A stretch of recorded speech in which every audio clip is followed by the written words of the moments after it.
Azhar Usman'a çok teşekkür ediyoruz. Sonuna geleceğim ben de. Azhar, thank you very much. Thank you, sir. It's very kind of you for Mithat. accepting our offer and appearing here and taking my program. Thank you for having me. Thank you. Şimdi sorulara geçeceğiz. Well, we'll now pass into the questions, but I'd like to ask the first question, maybe, if it's possible to just open up. Yes. Now, you're not only a comedian, as far as I researched, I found out. You have a degree in university on communications and Spanish language. So, why did you, at the first place, choose the comedy, choose the humor to sort of pass over your message instead of writing a book or writing an article, for example? Right. Well, and it's funny because I actually don't feel like I chose comedy. I feel like comedy chose me because I never actually planned to become a comedian. I never, planned my whole life that it would end up kind of the way it has.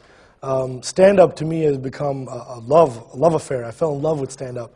It's a beautiful art form, and the more I've studied it, the more I've learned about it. Its history is that it is an art of protest. Stand-up has always been an art of protest, and in this country in particular, because this is where stand-up came from, it's an American art form.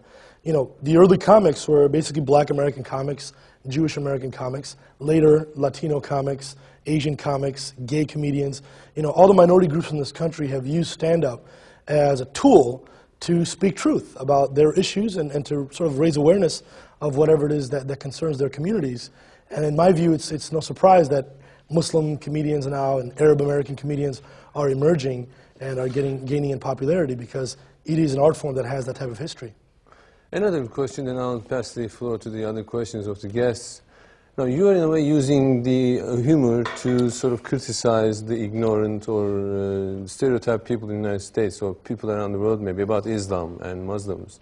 Some people may take humor fine, but some may not take it fine. So, have you ever been treated badly or maybe threatened because of of your jokes? Well, that's a good question. Humor, you're absolutely right. Comedy is a very nuanced form of communication. And if you miss the joke, if you don't get it, then it's very easy to misunderstand, what the person is talking about.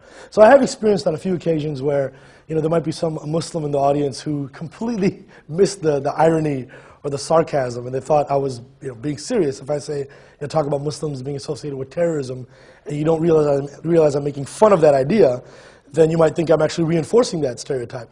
Now, this is actually very important. A lot of what they call racial comedy or race-based comedy or comedy dealing with these types of stereotypes, it ends up being a double-edged sword because depending on who the audience is, if they don't get the joke, you can actually end up reinforcing a stereotype rather than exploding that stereotype. No pun intended. So that's a dangerous thing to tell the truth. It is. So comedy is like that, and it's a very subtle art form. And if you, in the wrong hands,